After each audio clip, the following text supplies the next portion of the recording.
昨天呢，我让女儿自己做饭，有很多人对我表示了不满，说这么小的孩子，我怎么好意思让人家去学习做饭的？何况为什么作为女孩子呢，学习做饭就是一定的呢？她说她现在40多岁了，没有下过一次厨房。小的时候呢，是她父母做饭，现在嫁人了呢，是她老公做饭，要么呢就是公婆做饭。有的时候呢，家里的饭吃腻了，她还会点点外卖，换换口味。所以呢，对她来说，从来就没有觉得做饭呢是女孩子必须要学会的事情，哪怕她以后生了女儿，她也不会要她女儿学习做饭，大不了呢吃外卖，或者是请个保姆来家里面做饭。她说女孩子的手呢就是女人的第二张脸，要好好的保养，所以呢要让她的孩子呢养成十指不沾阳春水的那一种。说看见我同意我女儿学习做饭呢，她就真的是不打一处来，说我的思想古板，她都有一种巴掌伸不进屏幕的无力感。姐妹可能是想法不一样吧，我是觉得女孩子呢总会长大吧，长大以后连做饭都不会，那以后嫁人了娶回去干什么呢？总得有一个一技之长吧，别搞得到时候嫁不出去，我还得养他们一辈子。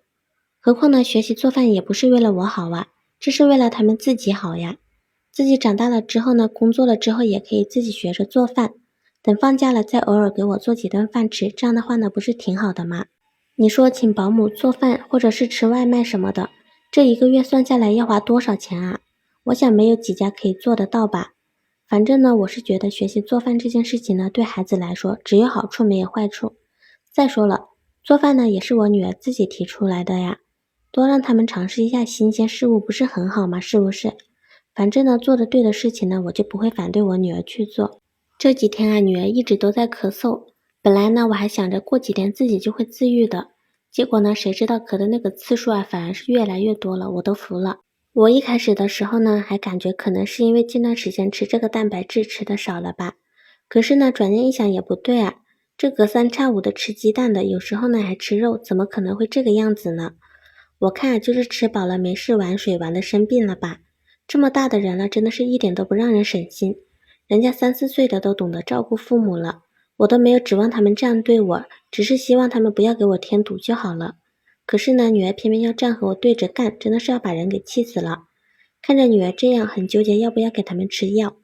可是呢，这说到底啊，也只是一个很小的感冒而已。想了想，还是算了吧。毕竟呢，老话也说过了，是药三分毒，吃多了也不好。何况呢，这个吃了一次呢，就少一次，以后呢就要少吃一次了。所以呢，还是去超市里面买点好菜来炒辣椒给我女儿吃一下，给他们吃了出一点汗，说不定呢他们的咳嗽反而就好了呢。到了超市之后呢，本来想着买点豆腐的，拿辣椒一炒，这样的话呢又好吃又下饭的。但是这个豆腐啊，感觉太贵了。以前的那个豆腐比较便宜，2毛钱一块，现在都看不到了。后面呢，我看了一下，发现还有一种很大的那种千张豆皮，4块钱一包，价格上面呢，我感觉还挺贵的。可是呢，我拿在手里掂量了一下，还是蛮重的，估计可以吃一个3次吧。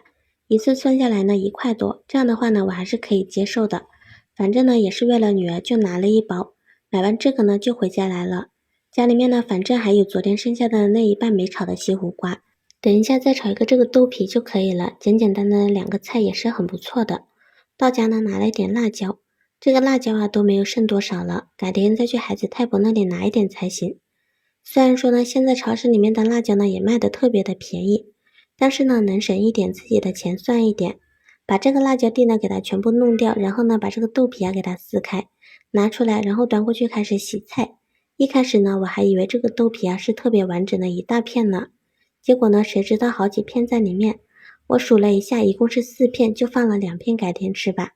这些菜呢，就给它随便的搓一下，就可以端过去开始切菜了。先切的这个西胡瓜，切完了之后呢，给它装起来，再来切这个豆皮。还好我聪明，知道给它叠起来切，要不然啊，估计都要散架。切出来的丝丝呢是非常的好的。这个辣椒呢也给它切了装起来，拿了2个大蒜籽给它剥皮切开，就开始炒菜了。先炒的这个西胡瓜吧，油热了之后呢，给它倒进去，随便的翻炒一下，放点盐和酱油水就可以装出来了。再来炒千张，辣椒呢丢进去，千张呢也给它丢进去，扒拉一下，放点盐啊、酱油啊，给它煮一下就可以装出来吃饭了。女儿说这个千张呢不是特别的入味，我说这个玩意呢就是这个样子的，不管怎么炒都是不入味的，可不是我的技术不行。女儿说她知道了，但愿她是真的相信了吧。如果他们怀疑我的厨艺的话呢，我可是真的要生气的。